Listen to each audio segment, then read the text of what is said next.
Hey everybody, I just did a video for you on registration page ideas. So the smaller that you can make your registration page ideas, and the more that you can make your registration page ideas feel like they're easy to understand from like a 12-year-old, 13-year-old point of view, the quicker and faster that you're going to get people to sign up for what you've got.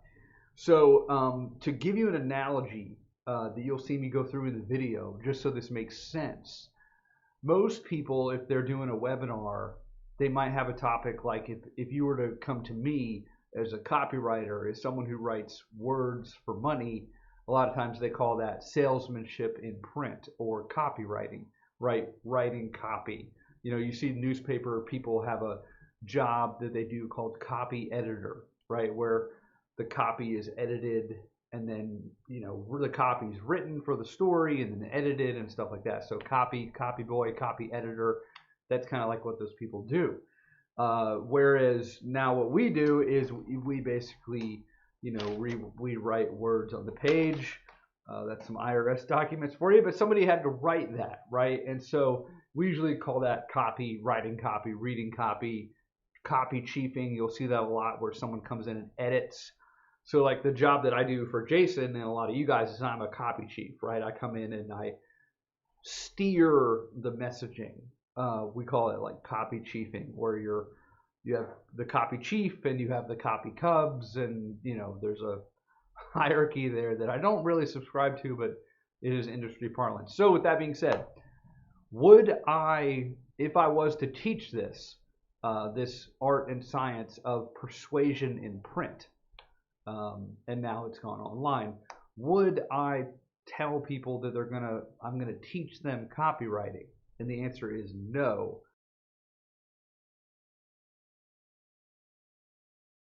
No one wants to learn copywriting. No one wants to learn advertising. Nobody wants to learn how to lose weight. Nobody wants to learn how to beat the stock market. Nobody wants to learn anything because it sounds like work. And there's not a lot of benefit other than pride to being like, oh, I'm a copywriter, or oh, I'm a marriage counselor, or oh, we survived divorce, right? Like it's just too big of a tangible, right, or an intangible. So what I like to do instead of a hey, I'm going to teach you copywriting, I would narrow that focus down to if I'm trying to get them across a huge ocean or a huge river and there's nothing in what I like to do is instead of just saying like, hey, Billy, you're going to have to go from like not knowing anything about persuasion or writing or getting people to take the action that you want them to take, and then we're going to take you from zero to become a copywriter, right? We're going to take you from playing with your like Hot Wheels to become a NASCAR racer, right? It's just too big of a leap. And so what I like to do is I like to put a stone or a rock in the middle of that huge lake and help them make the challenge far easier, right? It's far easier for me to put a stone in the first or second steps and get them across the river by stepping on the stones, and then they have no chance of really slipping or falling into the water. And so how do we do that? Well, instead of like become a copywriter, right, which is go for instead of like let me go back to the analogy. Instead of become a NASCAR driver, which seems daunting and a lot of work, and maybe that's what some people want. Instead of that, which sounds like a huge ordeal and it's not going to happen overnight, I might say like, okay, what's the first rock that they need my help placing that I can step into the lake with them to help them to easily, safely get across the other side? It's almost like we're building an invisible bridge so they can step from stone to stone to stone, and then they go from one side of the river to the other without really knowing that it was that dangerous or whatever. And so the first step to becoming a NASCAR driver is, well, you've got to learn certain, you've got to learn You could do it in a go-kart, you could do it in a dune buggy, but you've got to learn how to make the turns, right? That might be like step number one. So if I'm doing this with like my stuff, instead of like become a copywriter, the first stone I might put to get them excited and interested in this is, hey, are your email open rates below 10%? Here's how to get them above 30%, right? Join the webinar. The second thing that I might put into there is, now that you have your emails opened, right? You put this system that we have in place for getting the emails opened. Now let's, like, what do you actually write in the emails to get people to buy? And I would maybe put a caveat on there, like how to write 200-word emails that get people to buy $500 to $5,000 things, you know, so you're not at your computer all day or whatever, right? So I'm putting some specifics in there to quantify, hey, you're not going to have to write all day. You're not going to write 5-page emails. The third thing would be like, how do we take that email and turn it into an ad, right? So I'm putting different stones in there. And so that's, when you go watch this video, that's the analogies that I want you to think of. Like, we might take the increase your open rates angle and make that a webinar registration page. We might take the 200-word email angle and make that a registration page, right? We might take the emails to ads angle and make that a registration page, like creating an asset. Don't just write the email once, but also use the email in your ad and in your, you know, whatever, right? So we're creating an asset that we can use over and over and over again, right? So take that into this training, and we'll see you on the other side. What we're going to do here is, from when we have a prospect, all right, let's just say this is our guy. It's our little prospect, right? And they're trying to go from, they're trying to get all the way across this river, right? And so this is a huge river. There's some waves. There's some rocks here. All right. Now, what's happening is a couple different things. Most of the time, most offers that come into the marketplace are asking this person really on a strategy session to go from, they're basically asking them from a belief standpoint and from a risk standpoint to jump all the way across this river to the other side, right? And so there's a lot of risks here, right? There's a bunch of sharks in the river, all right?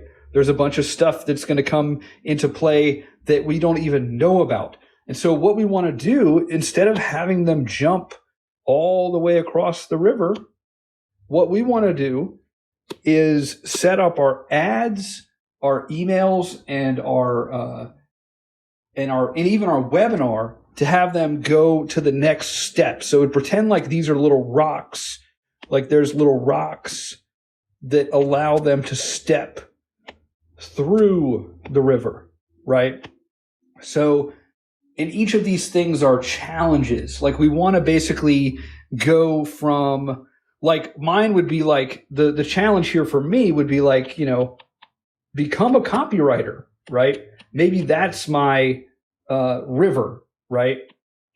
That I want, that they're having to jump over. Well, that's, if they don't know anything about persuasion, they don't know anything about marketing, or they think it's some magical jujitsu, then it's going to be pretty hard, even if I have all the credibility in the world, for me to get on an hour-long phone call with them and somehow wrangle $10,000 from them without having like multiple phone calls, because they don't see how they're going to become a copywriter, right? They don't see the plan or the process. So how I like to do this is I like to start really small, right? So I might have an ad here that focuses on this first rock.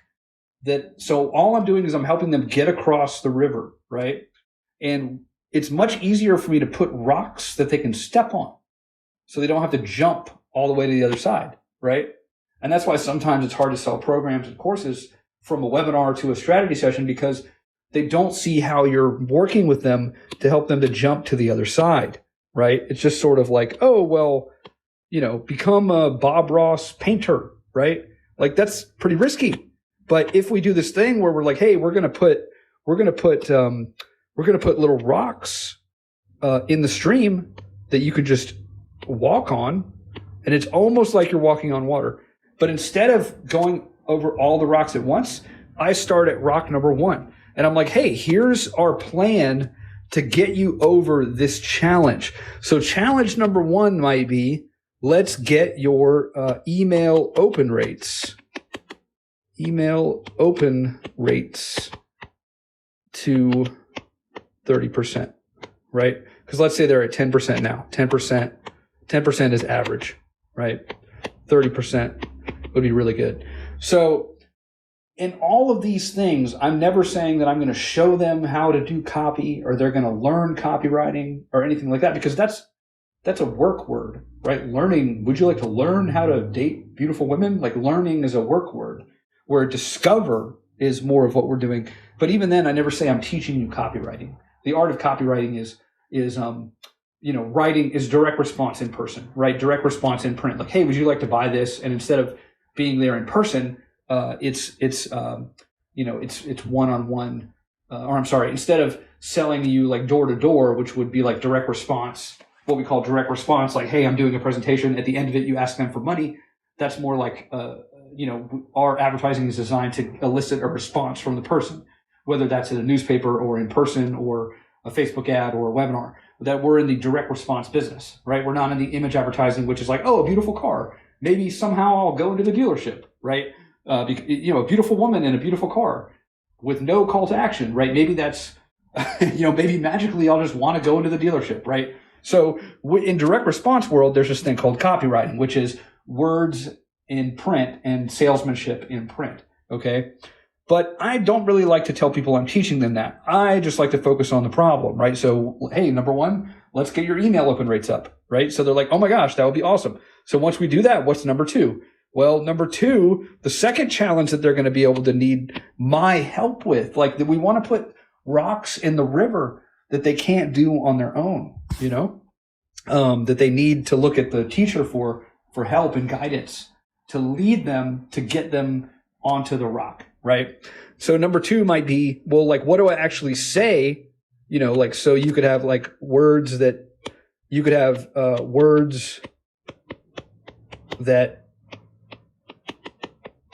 spit out cash. So this is actually like, what to write in the emails that actually elicits a response, right? And so that might be the second thing that I might come up with. But see, all of these things, these could all be separate little mechanisms that led to your main strategy session offer, right? The third one might be how to send the same message, right? So like number 3 might be, so like number 2 is like the words. Maybe that's the words. Number 3 might be, number 3 might be how to supplement your emails with ads, right? So number 3 might be, okay, how do we take that copy that you just wrote and then maybe turn it into an ad for all the social media platforms, right? And how do we get it to go out to, YouTube and Facebook and Instagram, right? So we might have this, but notice everywhere I'm not saying anything about conversion or persuasion or copywriting, because those things are boring pretty much, right? And so, so this could be like number 3, which could be like how to take one asset that you already made, right? And turn it into a bunch of little assets, right? That you can deploy at will. And then maybe number 4 is how do we follow up if they don't respond?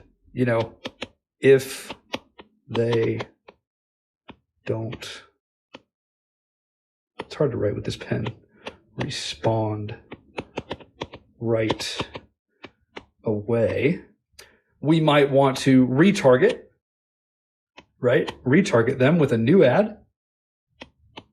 And we might want to push them into new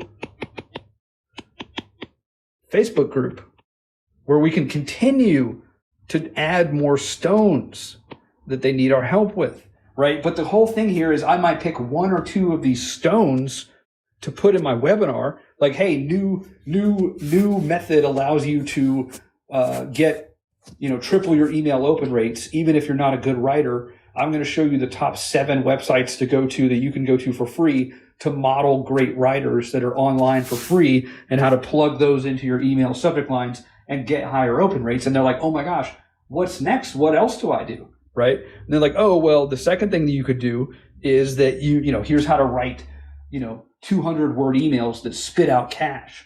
Right? And they're like, oh my gosh, that's really cool. Right? And I show them a couple of examples. And then I'm like, hey, and the whole thing here would be, hey, if you like this kind of thing and you'd like us to show you how to get, and you could even like label your stones that you did, right? Like stone number 3 is ads, right? Stone number 4 is, retargeting. Stone number 5 is Facebook groups. If you'd like to allow us to implement our entire system for you, we'd be delighted to do that.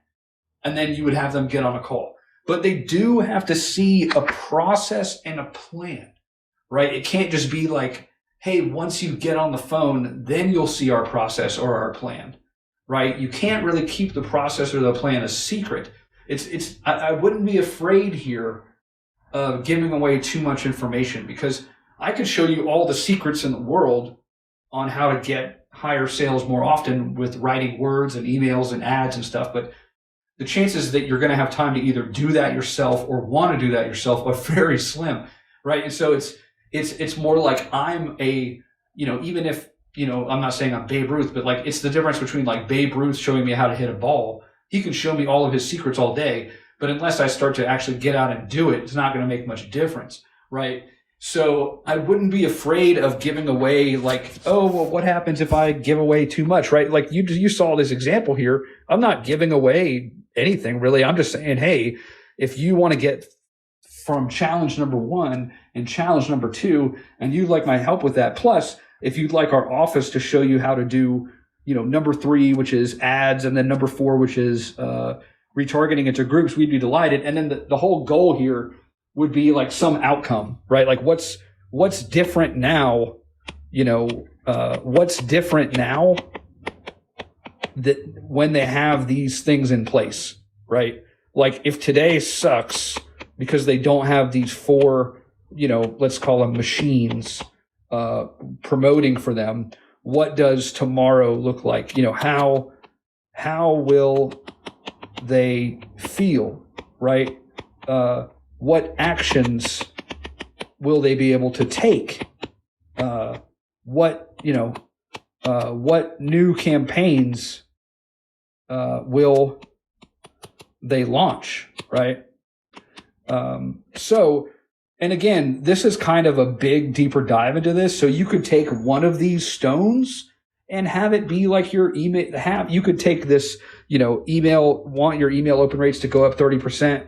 And you could have a whole webinar registration page about this one thing, right? And then ask for their email, and then have that be the first part of your webinar that led into your, 3-step system to get, advertising machines going, right? But the whole thing here is, you notice how I'm not over promising here. I'm not saying like, hey, are you struggling to get leads and clients? Is your business struggling? If so, become a great copywriter, right? Because no one cares, right? But I'm meeting them where they are, and I'm offering to help them with either 1, 2, or 8, maybe even all 3 of these challenges at once. And the cool thing is, if one of these webinar intros doesn't work, like let's say one of these is 15 minutes of webinar training, right?